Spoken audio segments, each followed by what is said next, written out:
आणि सध्या राज्याच्या राजकारणामध्ये ठाकरे बंधू एकत्र येणार या चर्चांनी जोर धरलेला असतानाच दोनही राष्ट्रवादींचं मनोमिलन होईल, काका पुतणे एकत्र येतील अशाही चर्चा रंगू लागल्यात। राष्ट्रवादीच्या 26व्या वर्धापन दिनी या संदर्भात काही संकेत मिळतील, काही सुतोवाच होतील अशी शक्यता राजकीय वर्तुळात वर्तवली जात होती, मात्र तसं काहीच झालं नाही। दोनही राष्ट्रवादींनी आपापले सोहळे अगदी दणक्यात साजरे केले, पण विलीनीकरणासंदर्भात थेट भाष्य कुणीच केलं नाही। पण अर्थात या विलीनीकरणाला नकार सुद्धा दिला नाही। दोन्ही राष्ट्रवादींचे वर्धापन दिन दणक्यात। राष्ट्रवादीच्या एकीकरणाची पुन्हा चर्चा। विलीनीकरणासाठी कार्यकर्ते आग्रही, नेत्यांकडनं मात्र वेट अँड वॉचची भूमिका। आणि मी तुम्हाला खरं सांगू का, या चर्चा खरंच कॅमेरावर होत नाही। राष्ट्रवादी काँग्रेसमध्ये फूट पडल्यानंतर लोकसभा आणि विधानसभेच्या निवडणुकीत दोनही पक्ष एकमेकांसमोर उभे ठाकले, एकमेकांवरती टोकाची टीका केली गेली। मात्र विधानसभेच्या निवडणुकीनंतर हा संघर्ष थोडा मवाळ झाल्याचं चित्र दिसलं।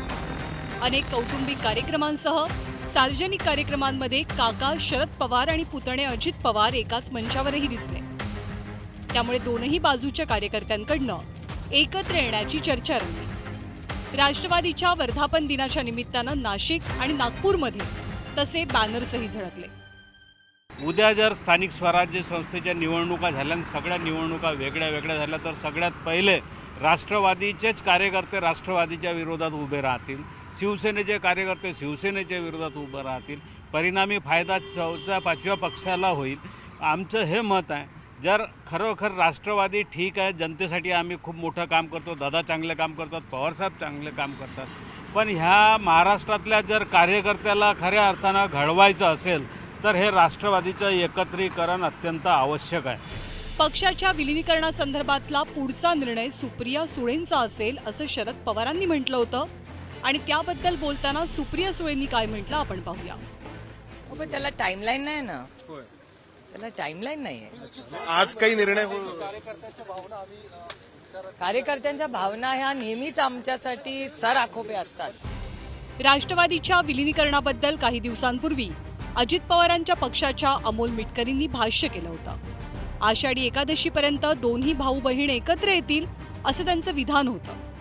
त्यावर आम्ही कायम भाऊ बहीण राहू, पण आमचे राजकीय संबंध म्हणजे भातुकलीचा खेळ नाही असं उत्तर सुप्रिया सुळेंनी दिलंय।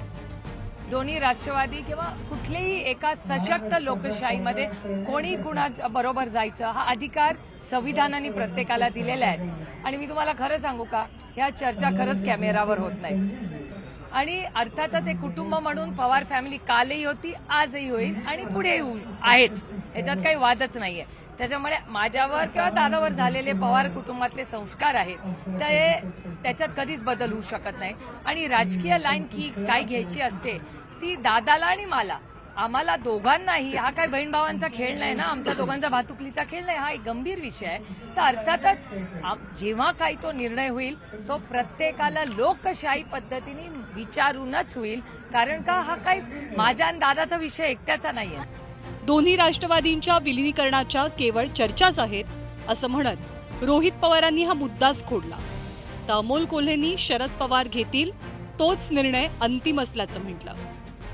ही चर्चा अनेक दिवसांपासून आहे, ही फक्त चर्चाच एवढंच या ठिकाणी सांगतो। जेव्हा पक्ष पहिल्यांदा फुटला होता तेव्हा आम्हाला संधी होती सत्तेत जाऊन बसायची, पण आदरणीय पवार साहेब आणि विचाराबरोबर आम्ही राहिलो, संघर्ष सर्व कार्यकर्त्यांबरोबर आम्ही केलेला आहे। त्यामुळे आज सुद्धा पवार साहेब जे बोलतील ती आमच्या सगळ्यांची दिशा असेल। मला वाटत नाही आमच्याकडून कोणी असं अधिकृत विधान केलेलं माझ्या तरी ऐकिवात नाही, याविषयी मला तरी काही कल्पना नाही। आदरणीय सुप्रियाताई आणि आदरणीय पवार साहेब जे सांगतील ते धोरण आणि बांधतील ते धोरण। गेल्या जवळपास 3 महिन्यांपासून दोन्ही राष्ट्रवादी एकत्र येण्याच्या चर्चा आहेत। त्याबद्दल दोनही पक्षांच्या नेत्यांकडनं वेगवेगळी विधानं केली जात आहेत। मात्र अलीकडच्या काळातील या नेत्यांच्या विधानावरती नजर टाकल्यास पूर्वीचा कडवटपणा कमी झाल्याचं दिसतं।